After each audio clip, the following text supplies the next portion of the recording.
Assalamualaikum warahmatullahi wabarakatuh. Waalaikumsalam warahmatullahi wabarakatuh. Innal hamdalillah hamdan katsiran yuafi ni'amahu wa yakfi mazidah. Alhamdulillahilladzi la yukhibu rajiyahu wa la yaruddu da'iyah. Wassalatu wassalamu ala asyrafil anbiya'i Muhammad ibn Abdullah wa ala alihi wa ashabihi wa mawalahu ila yaumil qiyamah. Asyhadu an la ilaha illallah wahdahu la syarika lah wa asyhadu anna Muhammadan abduhu wa rasuluhu alladzi la nabiyya ba'dah. Amma ba'du. Sahabat muslim dan muslimah sekalian, Jamaah Masjid Amaliyah, Jamaah Masjid Al-Amaliyah yang mudah-mudahan senantiasa diberikan keberkahan oleh Allah Subhanahu wa taala setiap aktivitas semua kita dalam kehidupan sehari-hari, termasuk majelis yang kita hadiri pada malam hari ini. Ya, kali pertama ini saya hadir di sini. Mungkin hampir nggak ada di antara antum yang pernah berjumpa muka sama saya, atau ada mungkin saya lupa. Iya, saya sendiri sebenarnya kelahiran Kramat Jati. Ya, jadi saya lahir di Kramat Jati, lahir besar di Kramat Jati, Jakarta Timur. SD di Kramat Jati, SD 13, kemudian SMP-nya malah dekat di sini, SMP 14. Ya, pas di bawah jembatan itu. Jatinegara. Iya, Jatinegara di Mestre. Samping Pasar Burung. Yang doyan apa, main batu. Seorang temannya. Tapi saya banyak ngerantau. Waktu saya banyak, hidup saya itu banyak dihabiskan di Jawa Tengah. Sampai tahun 90-an awal, kemudian saya ngerantau ke Medan sampai 97 akhir saya ke Solo.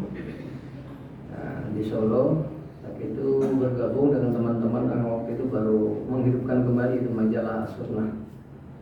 Majalah Sunnah.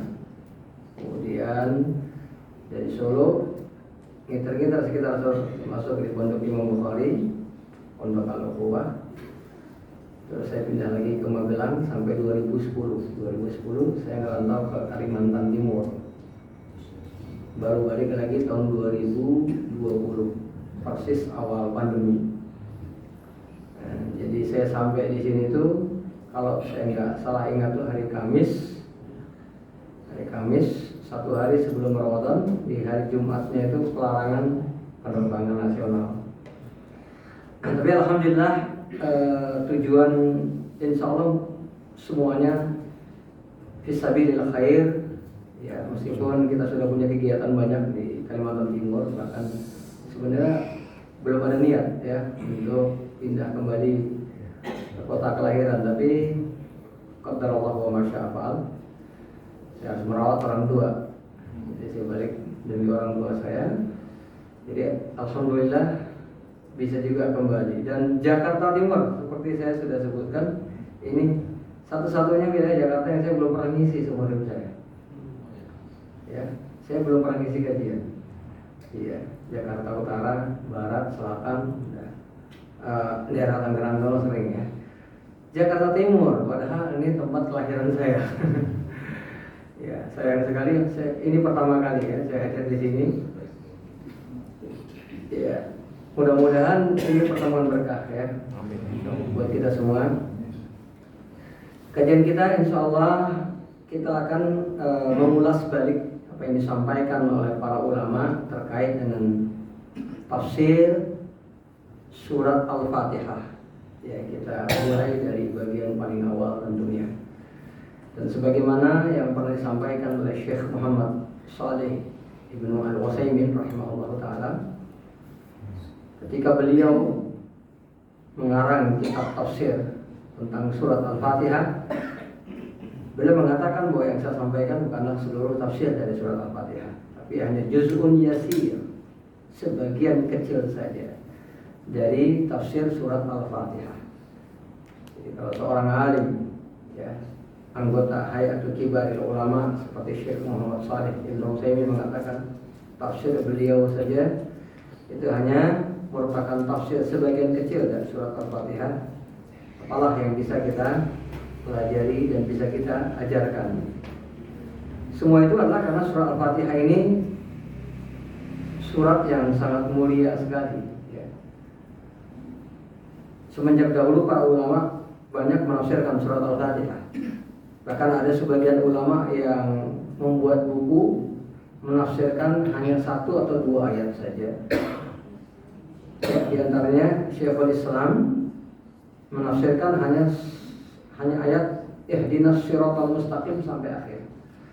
Tapi menghabiskan ratusan halaman kitab beliau yang berjudul Iqtida'us siratal mustaqim fi mukhalafati ashabil jahil. Ini kalau nggak salah tahun 2002 itu sudah saya terjemahkan ke dalam bahasa Indonesia. Penerbitnya Tibian. Bukunya masih ada apa enggak saya nggak tahu. Ya. Dan ini hanya tafsir beberapa ayat dalam surat Al-Fatihah. Begitu juga Ibnu Qayyim menghabiskan ratusan halaman itu hanya untuk menafsirkan Iyyaka na'budu wa iyyaka nasta'in. Dan begitu juga banyak Ibnu Jauzi punya kitab juga tentang sebagian ayat dalam surat Al-Fatihah dan banyak ulama-ulama yang lain. Nah, sahabat muslim dan muslimah yang dimuliakan oleh Allah Subhanahu wa taala, tidak diragukan lagi surat Al-Fatihah ini sebagai muqaddimah dari seluruh surat yang ada di dalam Al-Quran.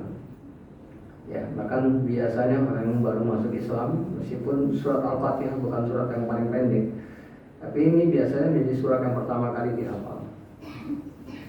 Nah, dan keutamaan surat ini sangat luar biasa sekali.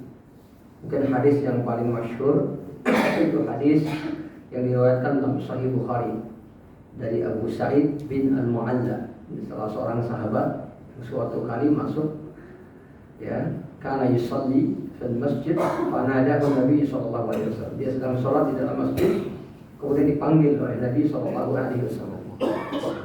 Karena dia lagi sholat, ya dilanjutin sholatnya. Selesai sholat baru dia datang kepada Nabi sallallahu alaihi wasallam.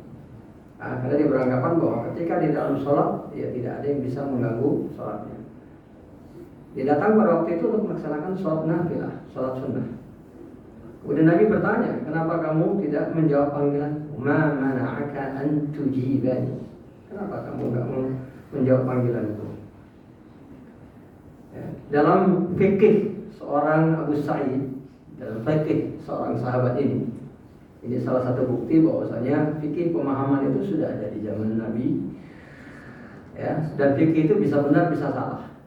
Karena al-fiqhu mabniun 'ala dhanni. Yang namanya fikih itu dibangun di atas pemahaman yang sifatnya kira-kira, bisa benar bisa salah. Ya. Fikih itu bukan kebenaran mutlak, tetapi upaya yang dibenarkan di dalam Islam di dalam memahami kitab Allah dan sunnah Nabi Shallallahu Alaihi Wasallam. Ya. Dan fikih seseorang berbeda-beda, kedalamannya pun berbeda-beda. Tetapi ketika seorang sahabat berfikih pun bisa salah, itu tandanya siapapun, ya, yang memahami Al-Quran dengan fikih juga bisa salah. Nah, jadi menurut pemahaman dia, ya, Nabi juga nggak bisa ganggu dia ketika sedang sholat. Kemudian Nabi Shallallahu Alaihi Wasallam menyebutkan firman Allah Subhanahu Wa Taala dalam surah At-Taubah, ya ayyuhalladzina amanu istajibu lillahi wa lirrasul idza da'akum lima yuhyikum. Wahai orang-orang yang beriman, hendaknya kalian menjawab panggilan Nabi dan Allah dan Nabi Shallallahu Alaihi Wasallam. Kalau Allah dan Nabi memanggil kalian untuk segala sesuatu yang menyejahterakan hidup kalian. Jadi panggilan Nabi ada pengecualian. Menjawab panggilan Nabi adalah wajib, sementara sholat yang dilakukan sahabat ini adalah sholat sunnah. Tidak ta'arad, qadiyatani. Kalau ada dua hal yang bertubrukan, ya, yang satunya sunnah, yang satu wajib, mana yang didahulukan? Wajib. Yang wajib. Ini salah satu kaidah dasar ilmu fikih yang diajarkan Nabi kepada sahabat ini. Ya. Nabi mengajarkan ini dan beliau adalah maksum. Ya, ma yantiqu 'anil hawa in huwa illa wahyu yuha. Yang diucapkan Nabi selalu berada di bawah bimbingan wahyu. Ya. Jadi nggak ada istilah seperti orang sekarang, seorang guru ya manggil muridnya nggak dengar kemudian marah. Ya. Tadinya niat mau ngasih sedekah nggak jadi gitu ya. Tadinya niat mau ngajar ditunda aja lah. Nabi ketika sudah mengajarkan ini sebagai sebuah fikih yang benar terhadap apa yang dipahami oleh sahabat tadi, beliau kemudian mengatakan walau 'allimaka walau 'allimannaka dengan taukid ya, walau 'allimannaka, sungguh aku akan mengajarkan kepada kamu a'zama suratin dalam satu riwayat atau a'zama suwarin dalam riwayat yang lain. Aku akan mengajarkan kepada kamu surat yang paling agung di Al-Quran, di dalam Al-Quran. Jadi Nabi memang manggil mau ngajarin ini. Begitu disela oleh kesalahan sahabat tadi, kesalahannya dikoreksi, tapi niat beliau tetap dilanjut. Ya, tidak ada pengaruh karena beliau maksum. Ya. Beliau tetap mengajarkan. Aku datang ke sini mau mengajarkan kamu. Qabla an takhruja minal masjid, tapi sebelum kamu keluar dari masjid nanti. Ya, akhirnya mereka kembali sholat, melaksanakan sholat wajib dan sebelum keluar sahabatnya ingatkan lagi. Ya, saya tadi mau mengajarkan aku tentang surat yang paling mulia. Kemudian Nabi mengatakan bahwa yang dimaksudkan adalah surat Al-Fatihah. Ini salah satu di antara dalil yang sering disampaikan oleh para ulama, menunjukkan bahwa surat Al-Fatihah, ingat ya, surat bukan ayat. Ya. Karena ayat beda. Ayat yang paling mulia di dalam Al-Quran itu sendiri, ini adalah surat yang paling mulia di dalam Al-Quran adalah surat Al-Fatihah. Nah, di dalam hadis Ubay bin Ka'ab, hadis lain diriwayatkan Ubay ada dalam Sahihain, diriwayatkan ma unzila fit Taurat wala fil Injil wala fil Zabur wala fil Furqan fi riwayatin wala fil Quran. Di dalam Taurat, Zabur, Injil, Al-Quran yang disebut juga Al-Furqan tidak pernah diturunkan surat misluha seperti surat berikut ini. Wa hiya sab'ul mathani yang disebut dengan as-sab'ul mathani wal Qur'anul azim dan juga Al-Qur'anul azim. Jadi bahkan bukan hanya dalam Al-Quran, bahkan di dalam kitab-kitab yang pernah diturunkan kepada para nabi terdahulu nggak pernah ada yang namanya surat yang lebih agung daripada Al-Quran. Al-Fatihah yang lebih mulia daripada surat Al-Fatihah. Ya, jadi hadis ini lebih menguatkan lagi tentang apa? Tentang kemuliaan Al-Quran tersebut. Lalu dalam Sahih Muslim ada hadis dari Ibnu Abbas radhiyallahu taala anhu. Hadis yang menceritakan bainama kana Jibril qa'idan 'inda Nabi sallallahu alaihi wasallam. Suatu saat Jibril sedang duduk bersama Nabi. Fasami'a fi riwayatin id sami'a naqidan min fawqih. Tiba-tiba Jibril melihat suara dari atas. Ya. Wa rafa'a ra'sahu, dia mengangkat kepalanya. Ini mesti bayangin kepala Jibril ya. Ya, enggak digambarkan di sini Jibril. Di situ datang dengan sosok siapa ya? Ya, yang jelas Jibril seringkali datang ya kepada Nabi dengan sosok salah seorang sahabat beliau, sosok manusia, sosok laki-laki. Tetapi dalam hadis ini tidak disebutkan apakah dia dalam sosok aslinya atau tidak. Riwayat yang benar bahwa Nabi hanya melihat Jibril dengan sosok aslinya itu di Sidratul Muntaha, tidak di atas muka bumi. Ini pendapat yang sahih. Ya. Jadi ketika Nabi melihat di sini ya sosok manusia. Seperti siapa pada saat ini? Wallahu a'lam bishawab. Yang tidak disebutkan dalam riwayat kita tidak bisa mengira-ngira. Farafa'ah rasahu, diangkat kepalanya. Ya. Dilihat panazala malakun ila al-ardi. Ternyata ada malaikat. Satu malaikat lain, bukan Jibril ya, yang turun dari langit. Ya. Maka kemudian Jibril berkata kepada Nabi Muhammad SAW, nazala malakun walam yanzil qattu ila al-yawm. Ini ada satu malaikat, ya. Satu malaikat yang turun, dan malaikat ini nggak pernah turun sebelum ini kecuali hari ini, ya. Kecuali hari ini saja. Lam yanzil qattu illa al-yawm. Malaikat itu turun, kemudian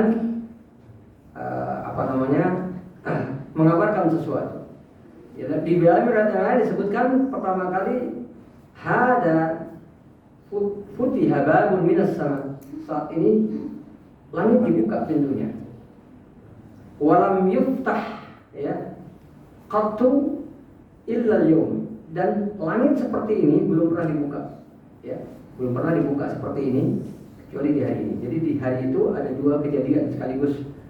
Pertama kali langit dibuka seperti itu, dan pertama kali malaikat fulani tadi, ya, yang tidak disebutkan siapa namanya dan bagaimana sosoknya, juga belum pernah, baru pertama kali turun ke bumi. Fasallama alaih, si malaikat mengucapkan salam. Faqala, kemudian berkata, ubashiruka binurain, aku memberikan kabar gembira kepada kamu dengan dua cahaya. Lam yuktahuma nabiyyun qablak, tidak seorang pun di antara nabi sebelum kamu yang pernah mendapatkan cahaya seperti kedua cahaya ini. Disebutkan bahwa kedua cahaya tersebut adalah Fatihatul Kitab dan awakhiru suratul Baqarah, ya, surat Al-Fatihah dan beberapa ayat terakhir dari surat Al-Baqarah. Jadi jelas di sini takkid, ya, bahwasanya surat Al-Fatihah memang surat yang sangat spesial, surat yang terbaik dalam Al-Quran. Bahkan belum pernah ada surat seperti itu dalam seluruh kitab yang pernah diturunkan kepada para nabi. Wa nahnu mubasysyarun, kita semua adalah yang mendapatkan kabar gembira tadi. Ya, karena tafsir kepada nabi, kabar gembira kepada nabi itu sama juga dengan ya, waqti itu khamsan lam yu'ta ahadun nabiyyin min qabli, ya. 5 kelebihan yang diberikan kepada Nabi SAW, ya.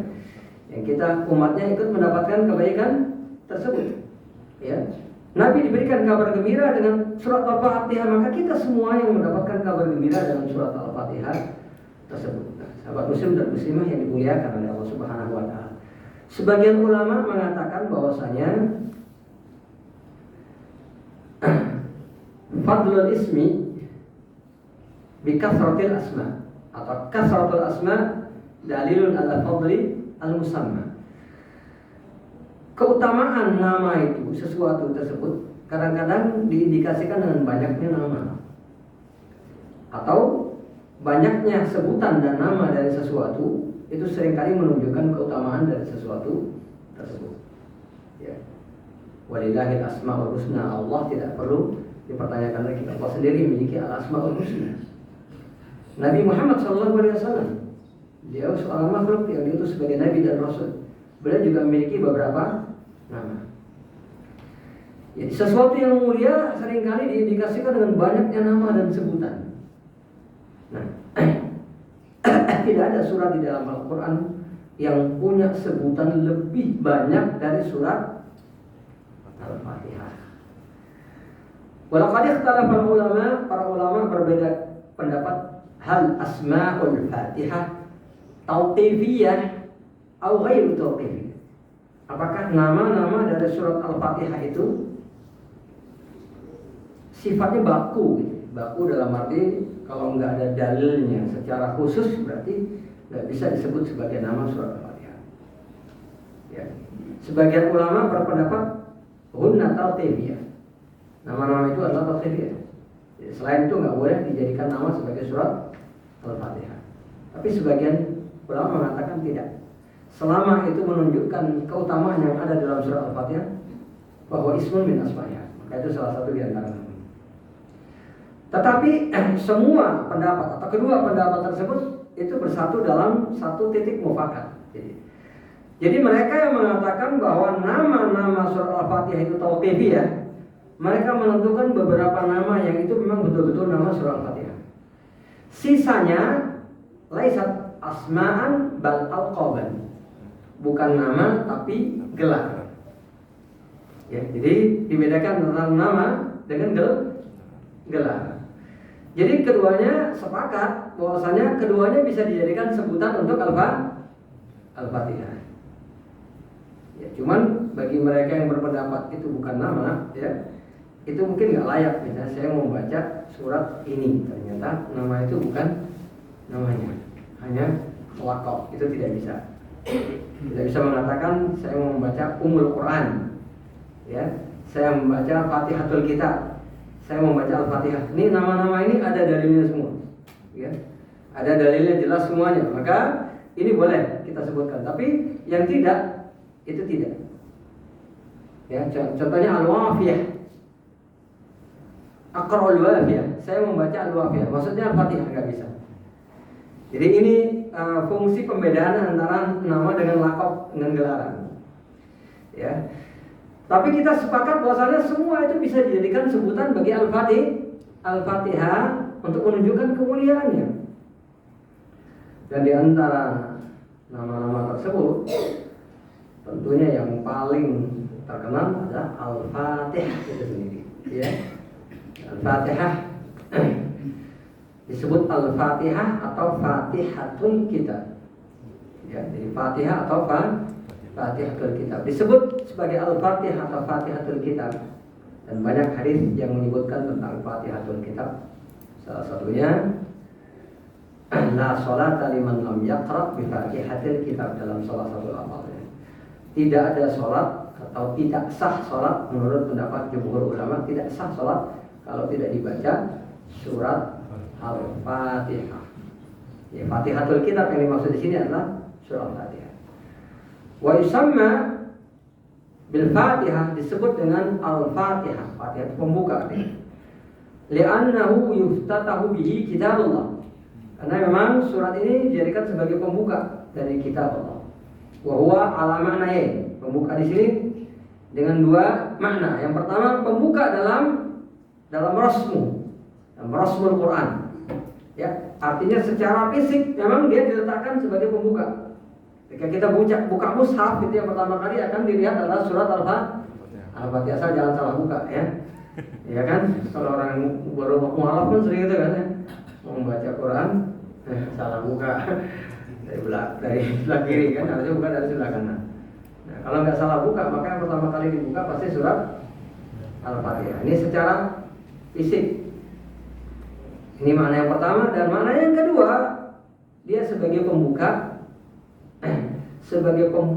daripada memahami seluruh kitab Allah Subhanahu wa taala. Jadi sebelum memahami kitab Allah, kita harus memahami dulu surat Al-Fatihah. Bertanya, surat mana dari Al-Quran ini yang pertama kali harus kita tahu maknanya?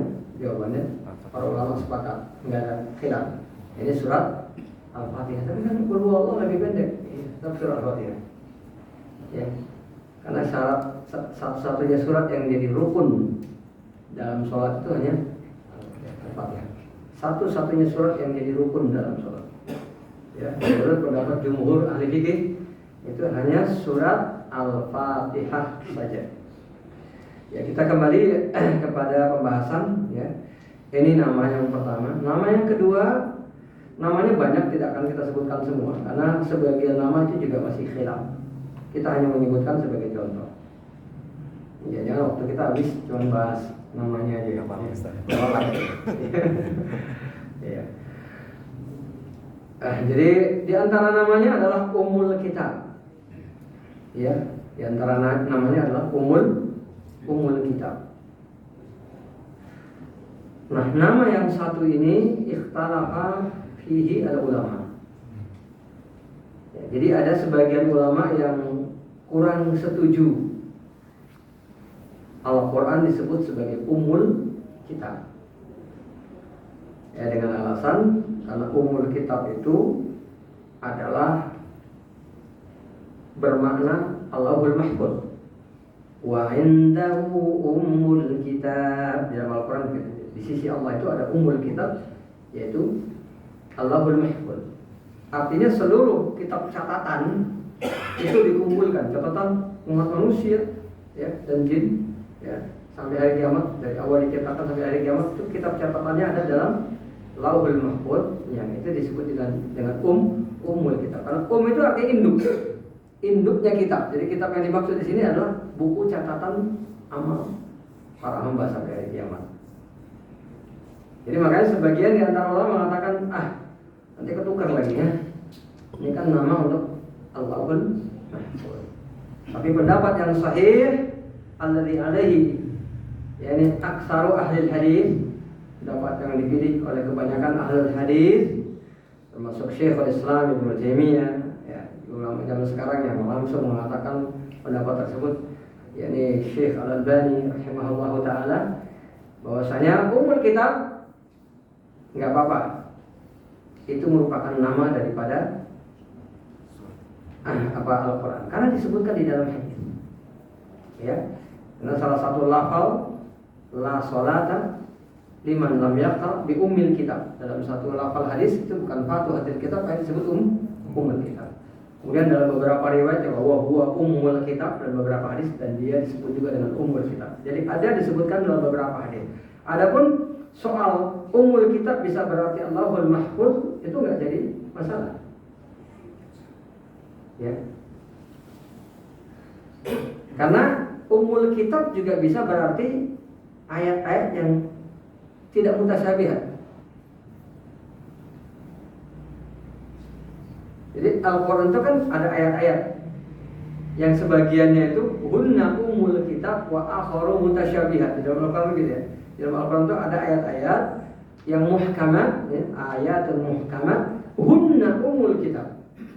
Dan ayat muhkamat itu dalam Al-Quran disebutkan ummul kitab wa ukharu mutasyabihat. Jadi ummul kitab itu bisa juga berarti ayat muhkamat, ayat yang bukan mutasyabihat. Nah, ayat mutasyabihat itu ayat-ayat yang memang sulit untuk dipahami. Sebagian ulama mengatakan hanya dipahami oleh ulul ilmi, Allah kemudian ulul ilmi. Bahkan ada sebagian ulama yang mengatakan yang hanya dipahami maknanya oleh Allah Subhanahu wa taala, seperti awal-awal dalam surat seperti Alif Lam Mim, Alif Lam Ra dan sebagainya, ya. Nah, itu mutasyabihat, ya. Tapi pendapat yang benar bahwa ayat mutasyabihat adalah beberapa ayat di dalam Al-Qur'an yang hanya diketahui oleh sebagian orang yang ahli ilmu. Tapi bagi yang kalangan yang bukan ahli ilmu itu bisa salah memahaminya. Jadi artinya kalau kita tolak nama daripada surah Al-Fatihah Ummul Kitab hanya karena itu adalah nama Allahul Mahfuz, Ummul Kitab juga digunakan untuk arti apa? Ayat muhkamat yang bukan mutasyabihat. Jadi artinya nggak jadi masalah. Ya. Di dalam bahasa Arab itu disebut dengan lafzun mushtarak. Lafzun mushtarak itu lafal dalam bahasa Arab yang satu lafal tapi punya makna yang banyak. Itu di dalam bahasa Arab banyak. Kata ain itu lebih dari 40 makna. Ain, salah satunya mata. Ada juga mata-mata. Ada mata air. Ya, ada contoh. Ada macam-macam arti ain. Ya, ada diri. Artinya 40 lebih. Itu namanya lafzun mushtarak. Lawan kata dari mutaradif. Kalau mutaradif itu maknanya satu, bahasa Arabnya banyak. Ya, zahaba, rahala, roha, itu artinya sama-sama pergi. Gitu ya. Nah, itu muradif. Kalau mustarak, lafal bahasa Arabnya satu, tapi artinya banyak. Dan ummul kitab termasuk di antaranya. Ya. Nah, sahabat muslim dan muslimah yang dimuliakan oleh Allah Subhanahu wa taala. Selain ummul kitab juga disebut sebagai ummul Quran. Ummul kitab dengan ummul Quran ini secara makna lafzi hampir sama. Ummul kitab, ummul Quran itu artinya induk daripada Al-Quran. Disebut demikian karena memang surat Al-Fatihah itu merupakan induk daripada Al-Quran. Jadi para ulama menyebutkan bahwa dalam surat Al-Fatihah itu terdapat pembahasan yang merupakan pembuka dari pembahasan yang ada di dalam Al-Quran. Ya, karena surat Al-Fatihah itu berisi 3. Yang pertama tentang tauhid. tauhid rububiyah, asma dan sifat. Dari mulai alhamdulillahirabbil alamin, arrahmanir rahim, maliki yaumiddin. Jadi pembahasan yang ada dalam surah Al-Fatihah adalah pembahasan tentang tauhid yang pertama. Yang kedua pembahasan tentang ibadah, syariah. Yaitu iyyaka na'budu wa iyyaka nasta'in. Kemudian selanjutnya adalah kisah-kisah. Dan Al-Quran isinya 3 itu, ya, tauhid, syariah, kisah. Baik kisah yang pernah terjadi maupun yang akan terjadi di akhir zaman. Ya, maka mujmal, makna global yang ada di dalam Al-Quran itu sudah ada dalam surat Al-Fatihah. Ketika seseorang betul-betul memahami surat Al-Fatihah, maka dia akan benar-benar siap untuk memahami Al-Quran. Ya, siap untuk memahami Al-Quran. Makanya disebut dengan umul kitab atau umul Quran. Ya, orang yang sholat sementara dia tidak membaca umul Quran, dalam hadis dikatakan fahiya khidaj. Maka sholatnya itu rusak. Jadi umul Quran yang dimaksud dalam hadis ini adalah surat Al-Fatihah. Surah Al-Fatihah juga disebut sebagai as-salah, ya. Sebagaimana hadis yang masyhur tentang surat Al-Fatihah, ya, hadis qudsi, qasamtus salah baini wa baina abdi wa li abdi ma sa'al. Ya, aku bagi as-salah, yaitu surat Al-Fatihah itu menjadi 2 bagian, bagiku dan bagi hambaku, wa li abdi ma sa'al. Mungkin sebagai penutup, ya. Tapi kita habis kayaknya. Bentar ya? Belum bisa. Masih ada dikit, ya. Iya. Oh iya. Pakai ini aja, Ustaz. Iya. Nah, jadi di dalam hadis ini dikatakan bahwa hadis qudsi, ya, Allah membagi Al-Fatihah. Al-Fatihah itu disebut di sini sebagai as-salah. Ya, para ulama mengatakan kenapa dia disebut dengan as-salah? Karena dia rukun dalam salat. Satu-satunya surat yang merupakan rukun dalam salat, dia seolah-olah dia suratnya salat. Kira-kira itu. Maka disebut salat. Aku bagi salat ini menjadi 2, bagiku dan bagi hambaku. Wali abdi masal, dan kemudian hambaku boleh minta apa yang mau dia minta. Fa'idha qala abdi, ketika hambaku mengatakan alhamdulillahirabbil alamin, qala Allah tabaraka wa ta'ala, maka Allah berfirman hamidani abdi, hambaku memujiku.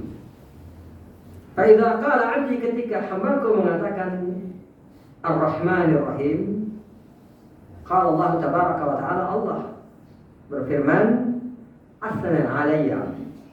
Jadi asna alayya, hambaku menyanjungku. Mungkin itu terjemahan pilihan saya, ya. Karena asna alayya, ya, asna itu artinya hamidah di aksari min marrah. Orang yang memuji lebih dari 1 kali itu disebut asna. Maka kata yang paling dekat itu menurut saya ini bisa benar bisa salah karena namanya terjemahan, ya. Itu menyanjung, ya. Kalau memuji sekali, kalau udah banyak memuji kan berarti nyanjung, ya. Seperti itu. Bagi yang menemukan terjemahan yang lebih tepat silakan dikabarin, ya. Karena urusan terjemahan ini urusan bahasa Indonesia, ya. Tapi itu hanya ijtihad saya dalam bahasa Indonesia, ya. Bukan ijtihad saya dalam hukum, ya, dalam bahasa Indonesia. Asna alayya abdi, hambaku menyanjung. Fa idza qala 'abdi, ketika hambaku mengatakan maliki yaumiddin, qala Allah tabaraka wa ta'ala, Allah kemudian berfirman majjadani 'abdi, hambaku memuliakan diriku, ya, menyucikan diriku, memuliakan diriku. Dalam riwayat yang lain disebutkan fawwadha ilayya 'abdi, hambaku menyerahkan urusannya kepadaku. Idza qala 'abdi, ketika hambaku mengucapkan iyyaka na'budu wa iyyaka nasta'in, qala Allah tabaraka wa ta'ala, Allah langsung menyebutkan hadza baini wa baina 'abdi wa li 'abdi ma sa'al. Inilah antaraku dan hambaku, dan silakan hambaku meminta apa yang dia mau. Ya. Idza qala 'abdi ihdinas siratal mustaqim siratal ladzina an'amta 'alaihim ghairil maghdubi 'alaihim waladdallin, sampai kepada akhir surat. Allah berfirman hadza li 'abdi wa li 'abdi ma sa'al. Inilah hak hambaku dan silakan hambaku memintanya.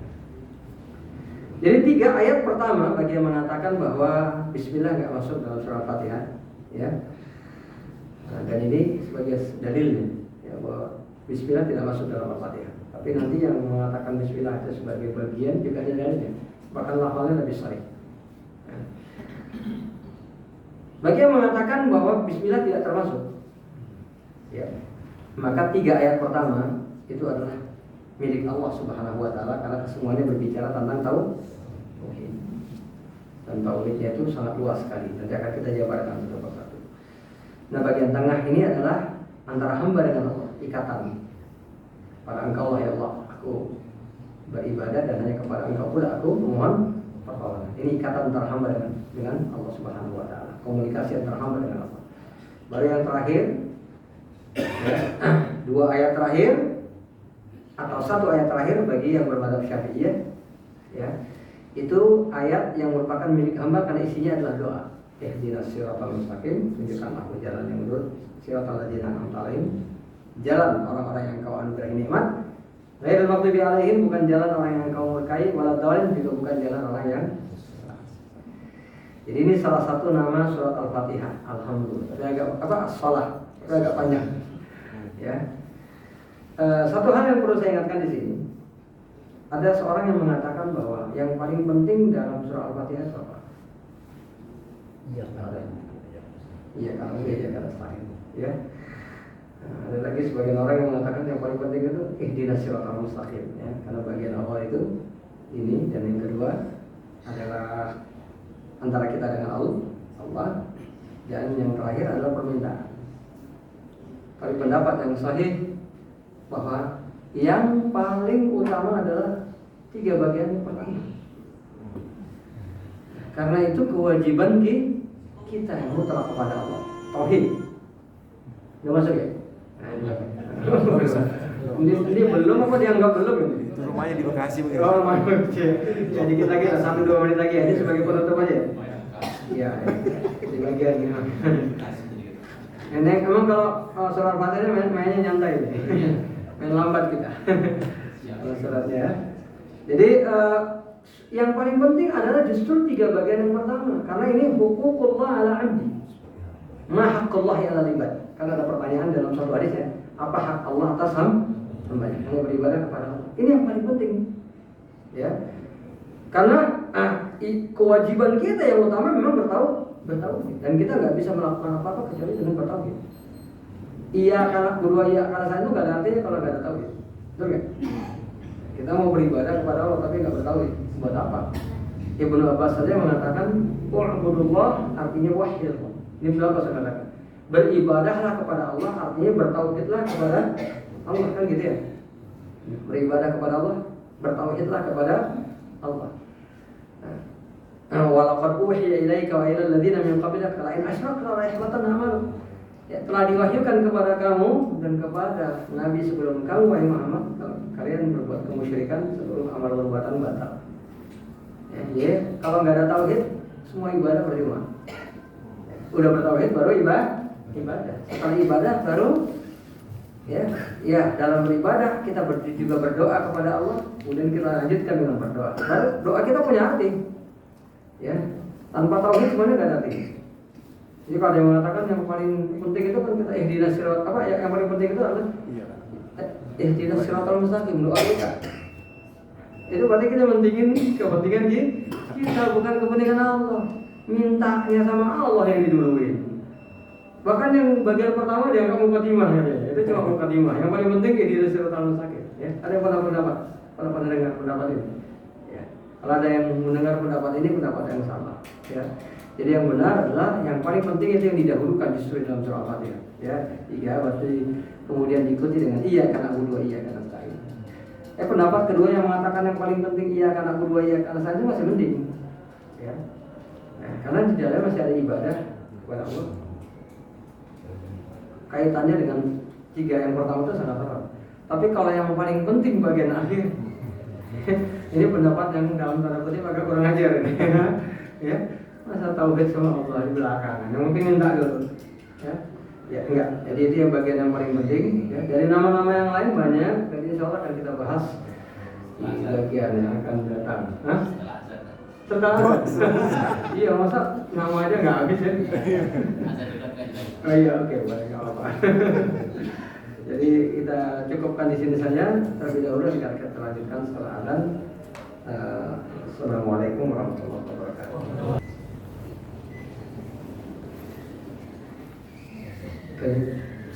Alhamdulillah, wassalatu wassalamu ala Rasulillah wa ala alihi wa sahbihi wa mawalah.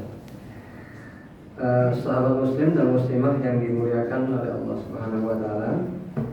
Kita lanjutkan kajian kita sejenak sebelum nanti kita melaksanakan sholatul isya. Untuk tanya jawab mungkin lepas selesai saja atau bagaimana? Sebelum aja Ustaz. Sebelum aja. Oh iya. Biar sekalian tuntas. Iya, sekalian tuntas.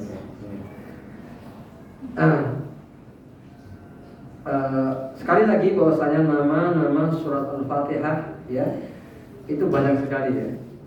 Bahkan fi ti'dadiha lam yakun fi ti'dadiha ittifaqun. Berkaitan dengan jumlahnya itu tidak ada kesepakatan di antara para ulama. Ya. Imma an takuna asma'an, baik itu yang betul-betul merupakan nama, wa imma alqaban, atau merupakan gelaran dari surat Al-Fatihah. Tapi di antara nama-nama lain yang paling masyhur dan populer di antaranya adalah Ar-Ruqyah. Ar-Ruqyah. Kita semua mengenal tentang Ruqyah. Al-Fatihah termasuk salah satu di antara ayat Ruqyah yang paling dikenal. Tapi bahkan sesungguhnya Al-Fatihah itu sendiri adalah Ar-Ruqyah. Karena awal mula pertama kali Ruqyah itu dikenal di dalam Islam, diperkenalkan dalam sunnah Nabi adalah terkait dengan surat Al-Fatihah. Ketika seorang sahabat dalam hadis yang populer, ya kisahnya sangat masyhur sekali, yang dia mengobati satu kepala suku ya sampai sembuh, dan seterusnya sampai kepada akhir cerita hadis tersebut. Ketika dia datang kepada Nabi, Nabi bertanya, wa ma yudrika annaha ruqyah. Dari mana kamu tahu kalau surat Al-Fatihah itu bisa digunakan sebagai ruqyah? Jadi ucapan Nabi ini adalah merupakan apa yang disebut oleh para ulama dengan sunnatun takririyah. Ya. Sunnah takririyah artinya perbuatan sahabat yang kemudian dibenarkan. Famujarradu fi'lis sahabat, semata-mata perbuatan sahabat, laisa sunnah. Bukanlah sunnah, nggak bisa jadi sunnah. Ya, meskipun kita mengatakan kita harus mengikuti manhaj Nabi dan para sahabat, ya. Tapi semata-mata perbuatan sahabat nggak bisa menjadi sunnah. Hanya perbuatan Nabi yang bisa menjadi sunnah, ucapan Nabi yang bisa menjadi sunnah, dan ketetapan Nabi. Nah, perbuatan sahabat itu menjadi sunnah dengan ketetapan dari Nabi.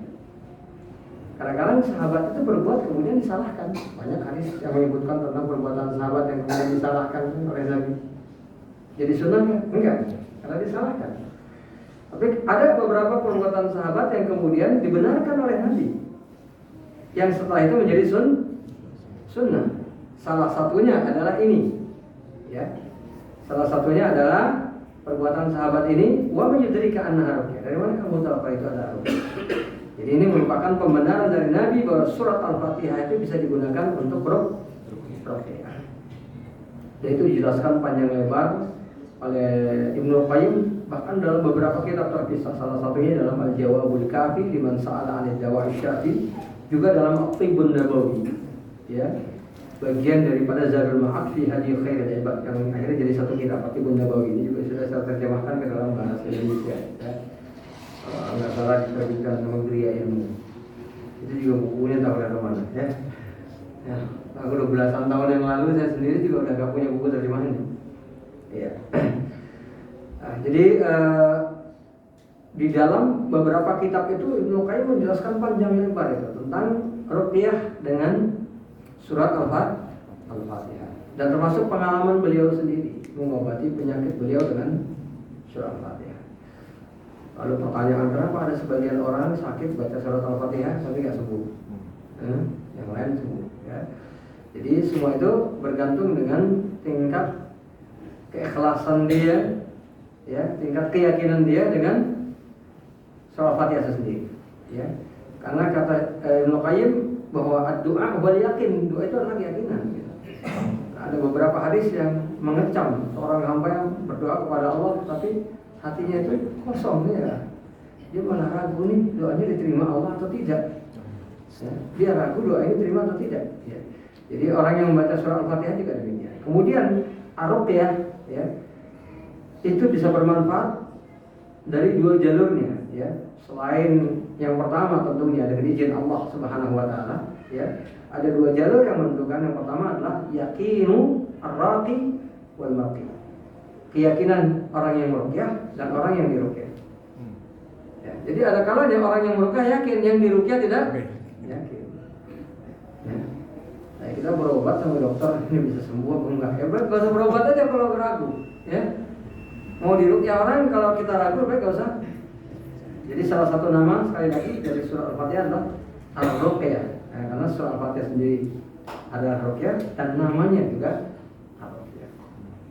Ya, nama lain dari surah Al-Fatihah itu sendiri adalah Alhamdu. Nah, dan ada yang menamakan juga dengan bacaan pertama. Ini kebiasaan banyak termasuk masyarakat Arab kebiasaan, bukan hanya kita orang Indonesia. Nah, jadi surat apa? Surat Qul huwallahu ahad, ya. Surat apa? Qul a'udzu birabbil nas. Surat apa? Surat Alhamdulillahirabbil alamin, ya. Nah, jadi kalau ada yang memberi nama demikian itu juga salah satu di antara sebutan. Kemudian ada Al-Wafiyah, ya. Al-Wafiyah itu yang lengkap, yang komplit, ya. Karena maknanya yang mencukupi makna yang ada dalam Al-Quran seutuhnya. Sebagian menyebutnya dengan Al-Kafiyah, ya, artinya diambil sama. Al-Kafiyah itu yang mencukupi, Al-Wafiyah juga yang sempurna, yang mencukupi. Itu diantara nama-nama dari surah Al-Fatihah dan masih banyak lagi ya nama yang lainnya. Ya, ini tidak bisa kita bahas satu persatu karena ba'duha fiha khilaf. Tapi sekali lagi, kullu hadhil asma, seluruh nama tersebut menunjukkan kemuliaan dari surat Al-Fatihah itu sendiri. Ya. Nah, sahabat muslim dan muslimah yang dimuliakan oleh Allah Subhanahu wa taala, ya. Jadi oleh sebab itu, ketika kita mau mulai belajar tentang Al-Quran, maka kita harus belajar pertama kali dengan betul-betul memahami arti dari surah Al-Fatihah. Ya, saya menyampaikan kerugian besar ya, kita udah lama masuk Islam atau udah lama di dalam Islam atau dari lahir jadi orang Islam, masih ditambah lagi udah lama ngaji, ternyata belajar tafsir surah Al-Fatihah belum beres. Ya. Nah, ini surat yang pertama yang harus kita pahami. Ya. Yang kita baca itu setidaknya 17 kali dalam sehari. Baik kita yang bacanya atau dibacakan oleh imam sebagiannya. Ya, 17 kali kita baca setiap hari dan merupakan rukun dari sholat. Itu sangat luar biasa kalau kita nggak memahaminya. Jadi Syekh Muhammad Shalih Al-Utsaimin dalam syarah Muqaddimah Tafsir, beliau mengatakan, Muqaddimah Tafsir itu tulisan Ibnu Taimiyah ya.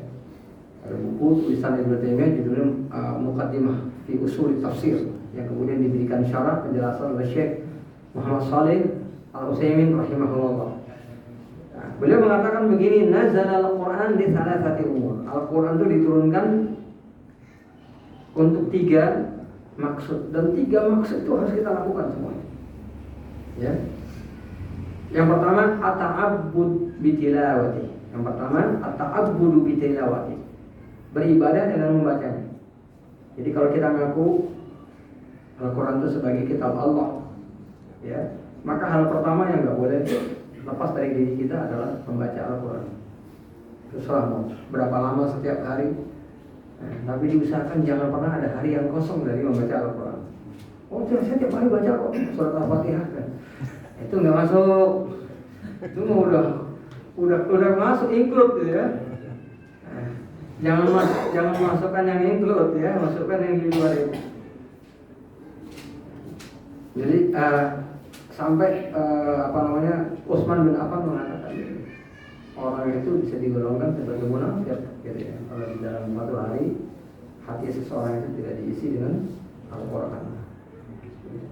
Hati-hati itu bukan hadis ya. Itu ungkapan dari Utsman bin Affan, dan Utsman bin Affan termasuk sahabat yang paling rajin membaca Al-Quran. Tapi wafatnya pun beliau dalam keadaan memegang mushaf Al-Quran. Makanya mushaf Al-Quran pun disebut dengan mushaf Al-Utsmani. Ya. Jadi itu ungkapan pertama, ta'abbud bil tilawati. Yang kedua adalah fahmu ma'ani, memahami isinya. Ya. Setelah kita membaca Al-Quran, kita memahami isinya. Karena Al-Quran adalah huda, petunjuk. Hudal linnas, hudal lil muttaqin. Ini kalau kita baca penjelasan Ibnu Taimiyah kita malu, betul malu. Ada dalam Iqtida'us Siratal Mustaqim. Dalam salah satu babnya dia menyebutkan ya. Jadi Al-Quran itu petunjuk bagi orang-orang yang bertakwa itu dalam arti yang seutuhnya. Jadi yang bisa mendapatkan petunjuk hakiki dari Al-Quran itu hanya orang yang bertakwa. Tapi sebagian di antara manusia bisa mengambil kebaikan dari Al-Quran, dan itu hudal linnas. Dijelaskan oleh beliau. Makanya banyak orang-orang di luar Islam yang belajar Islam, bukan Quran, bukan hadis tadi, kemudian menerapkannya di dalam kehidupan sehari-hari mereka, dalam bisnis dan segala macam. Jadi Anda kalau belajar ilmu bisnis tiba-tiba relevansinya kok kuat banget. Kok ini seperti hadis? Ini jangan heran. Udah dari dulu mereka itu belajar kebudayaan timur dan Islam ya. Orientalis itu kan belajar timur dan Islam. Dua, timur dan Islam. Jadi fahmu ma'ani ini bahkan sudah dilakukan oleh orang-orang di luar Islam. Ya. Bahkan ada juga sebagian yang belajar Islam untuk nyari kesalahannya. Itu misionaris. Nah, pertanyaannya, kalau kita umat Islam nggak belajar makna Al-Quran, apa nggak malu-maluin? Ya, orang di luar Islam belajar Quran, belajar makna Quran, makna hadis. Saya pernah ketemu dengan salah satu misionaris ini, bagian-bagian akhir ya, jadi pembahasan gitu. Seorang misionaris masuk ke pesantren di mana dia tinggal. Jadi ketahuan itu beberapa saat setelah itu, dia masuk di situ, masuk Islam di sana, yang kemudian membuat kekacauan. Ya, saya nggak sebutkan kekacauan, tiba-tiba dia hilang. Suatu ketika dia masuk lagi ke sebuah pesantren besar, ternyata sebagian di antara alumnus pondok kita masuk ke sana, ketemu lagi sama dia, melakukan hal yang sama, masuk Islam lagi dia di situ. Antum tahu ya, dia masuk Islam itu baca sedikit-sedikit hadis Bukhari. Hadis Bukhari itu seperti apa ya isinya? Ya. Dan dia bisa bahasa. Saya termasuk orang yang paling dekat sama dia. Waktu itu saya masih kecil kan, ya, baru lulus SD. Dia sering dibawa kemana-mana. Ya. Dia ketemu orang Perancis, saya ngomong bahasa Perancis, Belanda bahasa Belanda, orang Jawa bahasa Jawa, orang Batak bahasa Batak. Kita sampai nggak tahu dia itu orang mana. Bahkan bahasa Jawa misalnya sampai bahasa khusus yang ada di daerah tertentu dia tahu juga. Bahasa preman-preman daerah tertentu luar biasa sekali. Dan di pondok itu kemudian dia digerebek. Akhirnya ketahuan dan ngaku dia sebagai misionaris. Pas dibuka itu masih zaman tahun 80-an akhir ya. Jadi dibuka di tasnya itu ada 29 KTP dengan 29 nama. Saya sendiri tahu beberapa nama dari dia. Dia ada ketemu temannya dipanggil lain. Dia tahu banyak banget. Bahkan saya pernah diajak sama dia bertemu dengan kalangan kaum muslimin dan dia mendebat orang tersebut dengan sunnah. Dia menjelaskan tentang haramnya rokok, menjelaskan tentang haramnya lukisan makhluk yang bernyawa, ya, tentang ketidakbenaran sebagian amalan-amalan kaum muslimin. Sedetil itu dia tahu tentang Islam. Misionaris. Ya, kita membahas fahmu ma'ani ini, Ibnu Taimiyah itu menyebutkan demikian ya. Jadi kalau kita baca itu kita bisa malu ya. Jadi banyak orang luar Islam itu dari dulu udah belajar Islam dan sampai akhir zaman akan banyak yang belajar dari Islam. Meskipun untuk tujuan duniawi atau sebagian untuk tujuan mencari kesalahan Islam. Jadi pertanyaannya kalau kita jadi nggak belajar itu keterlaluan. Ya. Yang ketiga adalah fahmu ma'ani wal amal bihi. Yang ketiga adalah untuk mengamalkan isinya. Ya, ketiganya itu adalah kewajiban kita. Dan itu kita mulai insyaallah dengan belajar dan mempelajari surat Al-Fatihah ya. Untuk mungkin sudah banyak membaca dari kitab-kitab ya. Ya, itu perlu dilakukan tadzkir ya. Karena kadang-kadang sebagaimana yang sering dijelaskan oleh Syekh Muhammad Shalih Al-Utsaimin, perlunya kita belajar satu ilmu dari beberapa orang guru ya. Kadang-kadang seorang guru menyampaikan satu sisi yang tidak disampaikan oleh guru yang lain ya. Karena nggak mungkin orang itu bisa istitra namanya. Istitra itu ada recall ya. Nggak mungkin recall recall semua yang dia tahu tentang satu masalah. Ilmunya ada, tapi pada satu waktu dia bisa ngeluarin semua nggak mungkin. Ya.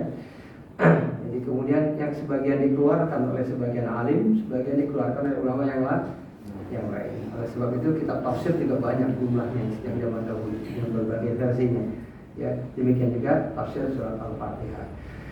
Ya, jadi mari kita lebih banyak mendalami. Jadi apa yang saya sampaikan sini lebih kepada tansyid lah, untuk memberikan semangat kepada antum juga untuk lebih banyak belajar. Kita semua untuk lebih banyak belajar tentang surat Al-Fatihah dari berbagai sumber. Cuma catatannya ya harus dengan sumber-sumber yang terpercaya, jangan sembarangan. Ya, waktu saya kecil dulu juga ada buku judulnya Samudra Al-Fatihah yang nulis B. Arifin. Saya baca waktu usia 7 tahun. Saya bacanya di mana? Di Keramat Raya sini. Kalau yang tahu di situ ada toko buku punya paman saya namanya Tintamas Indonesia. Kalian tahu kan? Tintamas Indonesia di Keramat Raya seberang Repoli. Repoli masih ada nggak sih? Udah ganti nama Pak. Oh, udah ganti nama ya. Sekarang toko buku Buyo. Oh, Buyo. Oh iya. Iya. Seberangnya itu ada toko buku Tintamas Indonesia. Ya, dulu waktu saya SD kelas umur 7-8 tahun tuh saya sering mampir ke toko buku paman saya. Salah satu yang saya baca tuh Samudra Al-Fatihah bi Arifin. Cuman itu memang nyasarnya ke sana kemari. Ya, jadi makanya kita nggak menganjurkan kalau kita baca buku yang sembarangan tentang tafsir surat Al-Fatihah. Bacalah dari ulama-ulama yang berkompeten, yang berakidah dan bermanhaj lurus, sehingga pemahaman kita terhadap surat Al-Fatihah itu tidak menyimpang dari yang seharusnya. Wallahu a'lam bishawab. Untuk sementara saya cukupkan di sini. Insya Allah akan kita lanjutkan pada pembahasan yang akan datang. Ya. Ayo, ada yang bertanya silakan. Kenalan dulu Pak, siapa namanya Pak? Saya selamat Pak. Pak Selamat. Orang Jawa nih berarti Pak. Ya silakan Pak. Anak mau nanya kan, Nah. anak itu misalnya di apa itu PHP, ya, terus murotal, Oh, iya. ada terjemahannya. Nah terus anak nyimak di Al-Quran itu diperbolehkan nggak? Iya, menyimak terjemahan, baca Quran, Jadi ada mendengarkan ada kilo. mendengarkan Quran, kemudian mata kita melihat terjemahannya. Jadi gini, setel di apa ya, jauh-jauh itu di. Kan kedengaran ya, tampilnya. Ada murotalnya, Ah. ada terjemahannya. Ah. Terus anak buka Al-Qurannya sambil menyimak. Nah itu ada jiwanya, jadi ada semangat setiap kali. Iya. Jadi itu boleh kan? Iya. Ini pertanyaan bagus ini. Nah, jadi kalau kita lihat konteks Al-Quran, idza quri'a Al-Quran fastami'u lahu wa ansitu la'allakum turhamun. Jadi kalau dibaca Al-Quran kita harus mendengarkan. Ya, mendengarkan, menyimak Al-Quran itu la'allakum turhamun.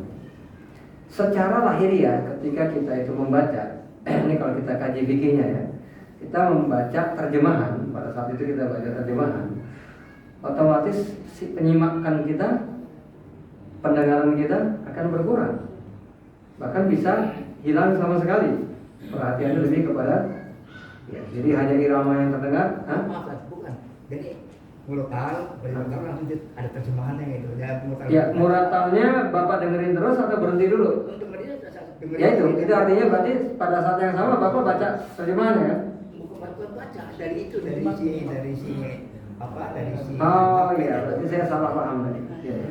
Jadi dia langsung baca sama terjemahannya gitu. Jadi baca murotalnya, langsung terjemahan. Langsung terjemahannya membaca dia juga.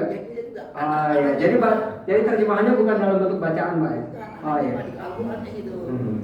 Ya, jadi yang ditanyakan apakah itu boleh atau tidak? Nah, kalau bentuknya seperti itu tidak jadi masalah. Ya. Karena yang penting ketika dibacakan Qurannya, Quran dibaca sendirian sehingga bisa kita dengerin. Ya, yang jadi persoalan hanya kalau seandainya terjemahannya dalam bentuk tulisan ada murotal, kan ada juga program gitu. Ya, jadi murotal itu langsung ada terjemahan lewat gini. Nah ini yang tidak kita anjurkan, ya. Karena dia yang mengatakan, dia kan bisa beralasan begini, bisa beralasan gitu. Kan tujuan Al-Quran didengarin untuk dipahami. Terus saya sendiri nggak paham gitu. Terjemahan ini yang bikin saya paham. Itu kan alasan dia. Bagusnya dibaca dulu terjemahannya sebelum dengerin Quran kalau memang mau menyimak artinya.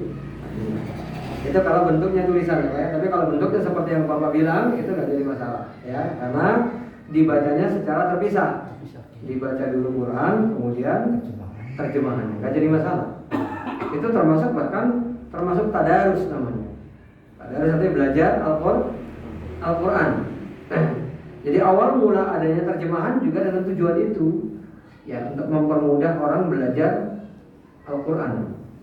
Cuman akhirnya ke belakangan hari, akhirnya kalau udah ada terjemahan banyak di antara kita itu yang akhirnya nggak belajar bahasa Arab, nah, cuman baca terjemahan saja. Ini yang salah. Jadi terjemahan itu bahkan asal terjemahan itu haram. Ya, Al-Quran itu haram diterjemahkan. Jadi diperbolehkan ya terjemah Al-Quran itu mimbabil darurat sebenarnya. Darurat. Ya. Karena daripada nggak bisa paham sama sekali, sementara bahasa Arab perlu belajar perlu waktu, ya kita belajar dari situ. Tetapi di dalam kaidah ada ad-daruratu tuqaddaru biqadriha, yang namanya darurat itu ada batasannya. Jadi artinya boleh kita belajar, tapi kalau kita punya kesempatan belajar bahasa Arab ya udah, tetap belajar juga. Kalau nanti nggak nyampe gitu ya, itu la yukallifullahu nafsan illa wus'aha. Ya, belajar sampai selesai ternyata usia di dunia nggak sanggup. Ya, Allah nggak akan mempertanyakan kita sampai di mana kita belajar Al-Quran. Tapi Allah akan mempertanyakan apakah ketika kita wafat kita masih fitorikin apakah kita masih berada di jalan mempelajari Quran atau enggak? Itu yang dipertanyakan. Ya. Kalau kita meninggal dunia dalam keadaan tetap di jalan belajar Al-Quran, kita selamat, insya Allah. Selamat itu adalah ikhlas karena Allah. Jadi bukan sampai di mana sampainya. Sudah meninggal, sudah sempat tamat enggak belajar Quran enggak? Bukan dia yang ditanya kalau. Apakah ketika kita meninggal kita masih fitrah? Ini ucapan salah satunya dari Syekh Muhammad Nasiruddin Al-Albani. Ya. Rahimahullah ta'ala. Ya, jadi orang nggak pertanyakan sampai di mana kita belajar gitu. Tapi apakah kita masih dalam fitorik thalabil ilmi atau enggak? Jadi nggak jelas saja. Jadi nggak apa-apa belajar itu terjemah. Bahkan ada metode lama sebenarnya. Metode lama diantara yang dipelajari mertua saya, rahimahullah, sudah meninggal. Mertua saya itu sebelum jumpa saya itu dia nggak pernah belajar bahasa Arab, satu huruf pun nggak pernah belajar. Tapi dia bisa menerjemahkan Al-Quran tanpa melihat lagi. Itu kalau antara 80 sampai 90% aja bisa. Ya, jadi dia dulu belajar dari satu ke satu. Dia bisa nerjemahin. Saya tanya bahasa Arab nggak pernah belajar. Sekedar hadza kitabun itu belum pernah. Nah, tapi bisa. Itu metode lama ada Pak gitu. Itu bagus, nggak jadi masalah kalau memang itu ini kan. Tapi sekali lagi akan lebih baik lagi kalau kita tetap dengan belajar bahasa Arab, karena bahasa Arab itu pada akhirnya terutama Al-Quran itu bagian mutarjam, nggak bisa diterjemahkan. Ya. Di penerjemahan itu hanya bisa dilakukan ketika dilakukan terjemah tafsiriyah, terjemah yang udah ditafsirin gitu. Jadi kalau sekadar diwakilkan dengan kata-kata itu biasanya terlalu banyak yang hilang.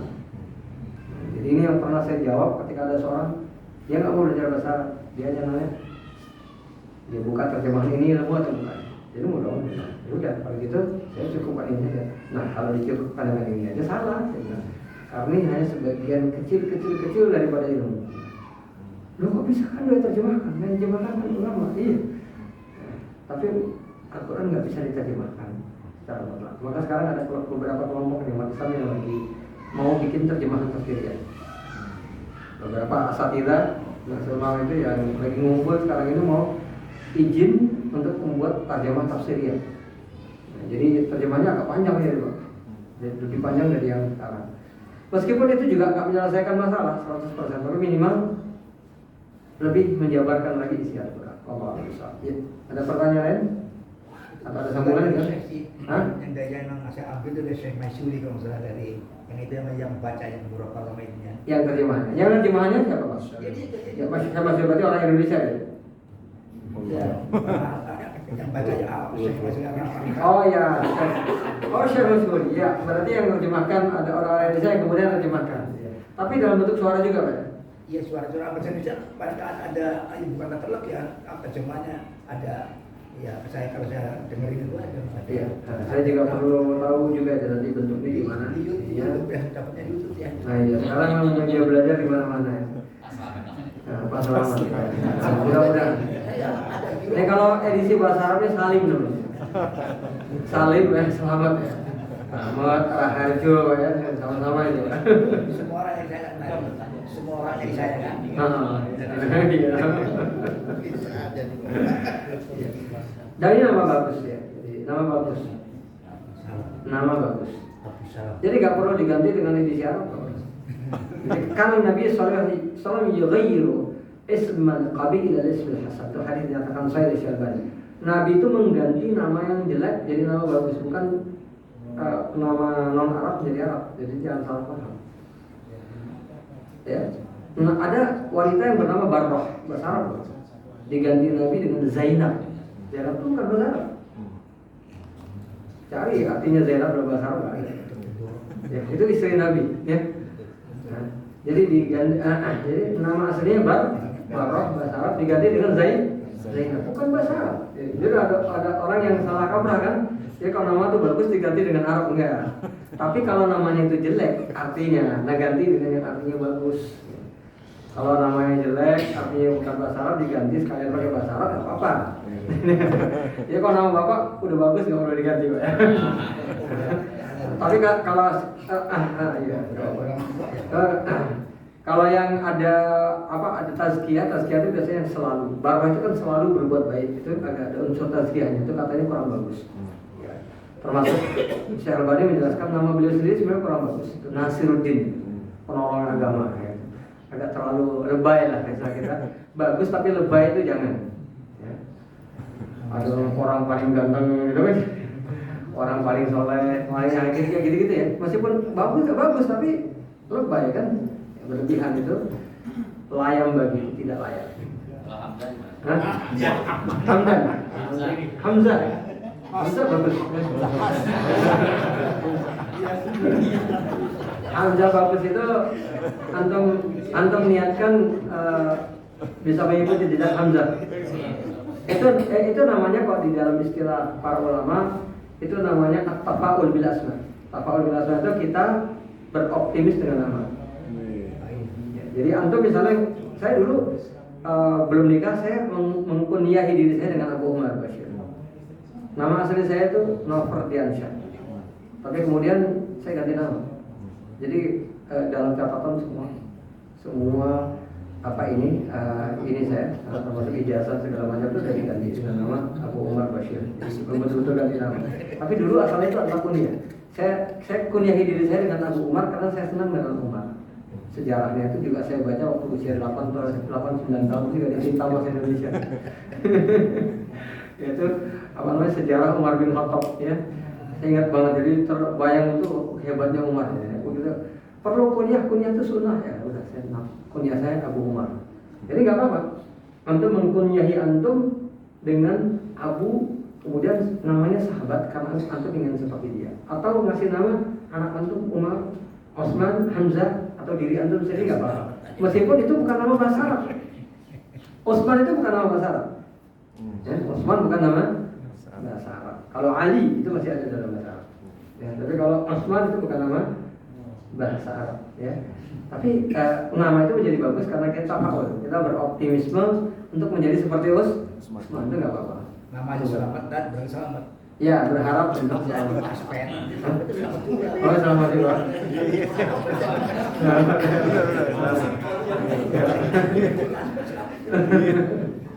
Ya. Edisi Arabnya itu Salim ya. Jadi banyak ulama yang namanya Salim ya. Ada pertanyaan lain, tapi jangan tentang nama lagi ya. Ya, silakan. Ini masih boleh nih, nggak jadi masalah. Oke, nggak jadi masalah ya. Ini asal kerelaan antum mentakhir Isya nggak jadi masalah. Ya, silakan. Saya nama Kartika. Mungkin saat tadi itu bapak itu dari Magelang, dari Jogja, dari Solo, dari Kalimantan Timur. Itu kan karena lidah aja apa artinya beda nggak? Kalau Jogja, Solo, Magelang, Al-Fatihah. Al-Fatihah. Itu bisa diartikan lain nggak artinya? merubah Oh, arti. itu. Merubah arti mungkin. Ya, tidak ada. Itu kesalahan dalam makhraj tapi tidak mengubah arti. Jadi namanya lahan itu lahan tapi bukan lahan jari. Jadi kalau lahan jari itu huruf yang berubah jadi huruf lain gitu. Nah, ya tapi kalau dia sampai betul-betul berubah jadi huruf lain dan ada arti lain dari perubahan tersebut, itu namanya lahan jari. Nah, misalnya memang di sebagian dialek Jawa itu betul-betul berubah jadi ka, patikah. Ya. Nah, ilmu kadis ya, ilmu hadis ilmu kadis ya.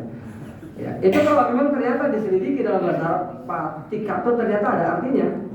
Ya, maka itu mengubah makna. Dan untuk ini memang ada, karena fatik itu artinya membunuh. Fatik itu fatikah itu perempuan yang membunuh artinya ya.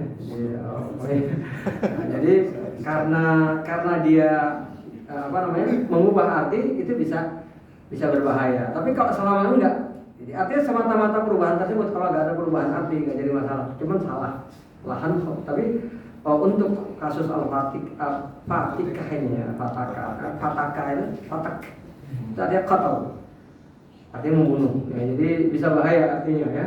Apalagi kalau disebutkan di depan orang Arab ya, yang dihormati ya. Kalau kita orang Indonesia udah maklum aja lah ya.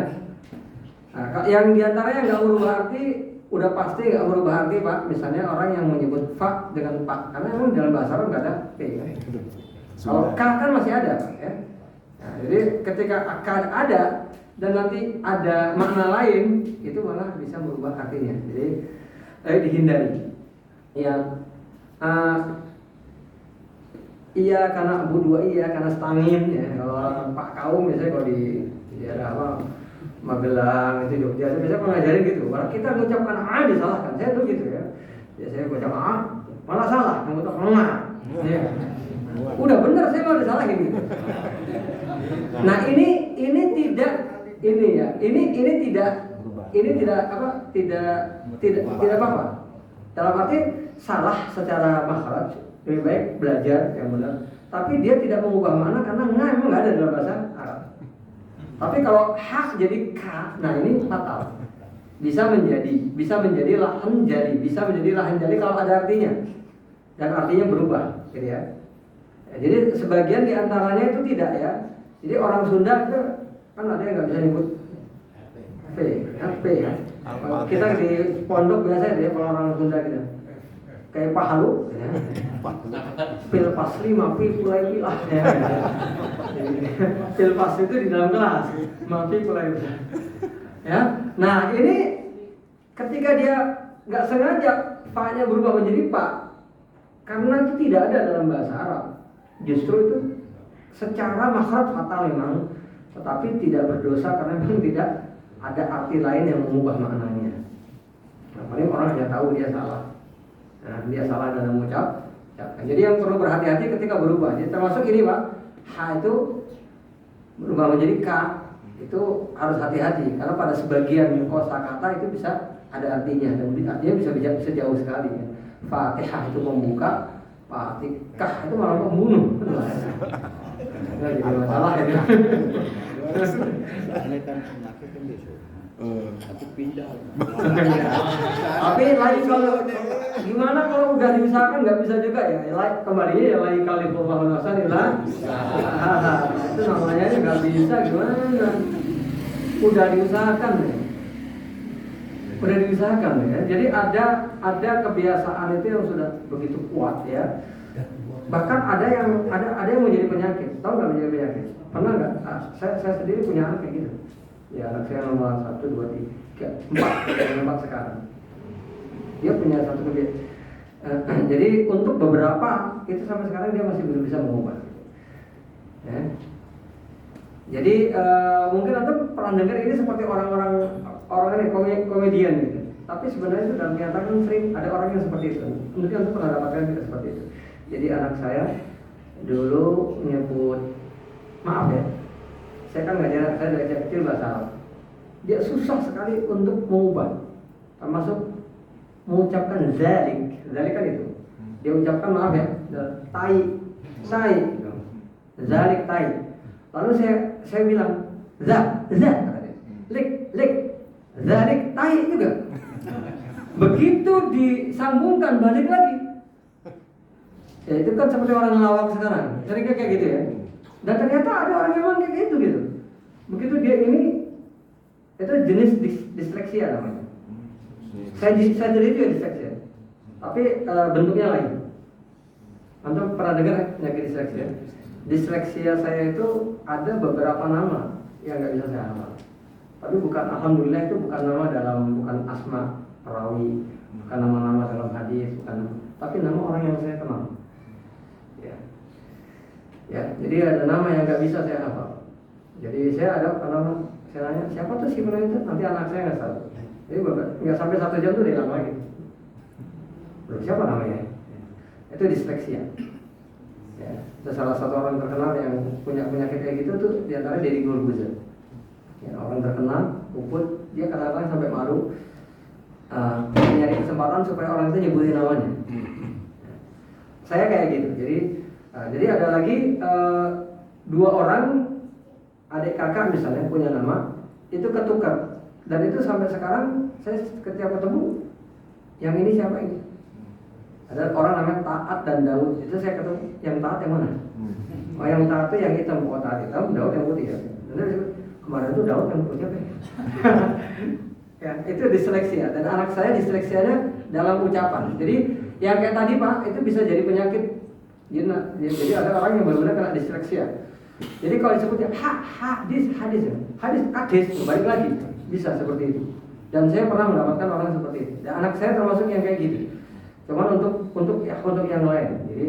Jadi itu yang kalau memang orangnya seperti itu dan nggak bisa diajarin, ya udah Allah nggak akan membebani seseorang kecuali dengan kemampuannya. Kalau orangnya udah nggak bisa, itu nggak ada hukum di hadapan Allah. Tapi secara asal hukum itu tidak boleh, ya, karena artinya berbeda. Iya. Mungkin pertanyaan terakhir ya untuk malam ini. Kasihan teman-teman tuh. Kalau saya nggak masalah ya. Waalaikumsalam warahmatullahi wabarakatuh. Ya. Ustaz, tanya untuk titik krusial di mana di surat Al-Fatihah yang pada saat kita baca bisa merubah arti Ustaz.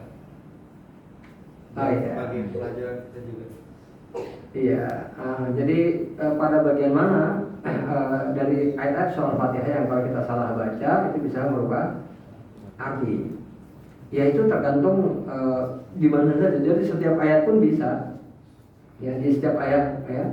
Jadi setiap ayat itu bisa ya, karena sin dalam bahasa Arab berubah menjadi shin, artinya bisa sangat jauh sekali.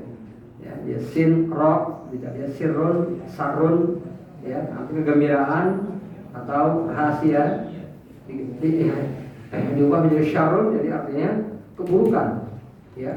Kalau di Indonesia kan kadang-kadang antara shin ini, nah, di antara yang sering kali terjadi itu biasanya ihdinas siratal mustaqim. Ya, jadi ihdinas siratal, padahal di dalam membaca ihdinas itu padahal udah ada beberapa pilihan loh. Jadi bacaan yang kita masyhur sekarang kan dengan short. Tapi ada dengan sin ihdinas siratal. Nah, karena salah satu di antara makna sirat itu bisa dalam bahasa Arab disebutkan dengan sin. Jadi sirat yang artinya sama dengan sirat. Itu ada dalam bahasa Arab. Jadi makanya boleh dibaca ihdinas sirat, boleh juga ihdinas sirat. Bahkan sebagian bacaan di luar qiraah sabah itu ada yang baca ihdinas sirat dengan zai. Tapi sebagian ada yang masih salah lagi, jadi ihdinas sirat. Nah, ini yang salah. Ya, tidak ada bacaan ihdinas sirat. Karena syarat itu artinya persyaratan. Tunjukkanlah kami persyaratan yang lurus. Nah, ini udah lari ya. Itu salah satu contoh ayat yang kalau salah bisa fatal. Padahal pilihannya udah banyak loh ya. Artinya dia meleset gara-gara salah masih dibenerin masih bisa. Ada kan orang membaca short susah ya, jadi sin. Ya, untuk siratal mustaqim dia masih boleh. Karena ada bacaan lain ihdinas sirat. Cuma jadi bacaan itu bukan qiraah hafaz seperti yang kita biasa baca. Ya. Dia nggak sengaja pindah jenis bacaan. Tapi masih sah, masih boleh. Ihdinas sirat tidak apa. Ya, tapi kalau udah ihdinas syirat, Ya, jadi orang kan biasanya antara belajar baca shot dengan shin itu banyak yang sering ketukar, betul ya? Sampai insya Allah itu tulisannya SJ atau SH, gitu ya. Ya, karena SH itu biasanya mewakili shot, ya kan? Kalau SJ mewakili sya, ya. Ya syaitan. Nah, jadi ini salah satu di antaranya. Itu salah satu di antaranya. Ya, di yang lain itu biasanya kadang-kadang juga dalam panjang dan pendek, bukan hanya sebutan hurufnya saja. Tapi kadang-kadang panjang dan pendek. Ada di sebagian ayat yang panjang dan pendeknya itu, ya, itu dua-duanya juga benar seperti Malik Yaumiddin dengan Malik Yaumiddin. Ya, fihi qira'atan, karena memang ada dua bacaan. Ya. Qira'ah Hafs memang kita membaca Malik Yaumiddin, tapi dalam bacaan sebagian qira'at yang lain dibaca Maliki Yaumiddin. Tapi itu tidak boleh diperlakukan untuk yang nggak ada bacaannya, nggak ada bacaan yang dibenarkan riwayatnya, ya, sembarang panjang pendekkan, ya, itu tidak boleh, ya, karena itu bisa mengubah arti, ya, terutama dalam surat yang penting seperti Al-Fatihah. Yang paling banyak saya kira yang tadi, Ahdinas, ya. Paling bagian-bagian yang lain, kalau antum sebut Ar-Rahman, Rahman, ya, Rahm, ya, Ar-Rahman, ya, itu tidak ada kosakata khusus memang. Kalau Rahman tidak ada, tapi kalau Rahm itu tidak ada. Tetapi tetap saja itu merupakan kesalahan fatal. Ya, kesalahan dalam makhraj, bukan kesalahan fatal, tapi kesalahan dalam makhraj. Tetapi mungkin di saat itu tidak ada arti lain yang mengalihkan dari arti tersebut. Ini bagi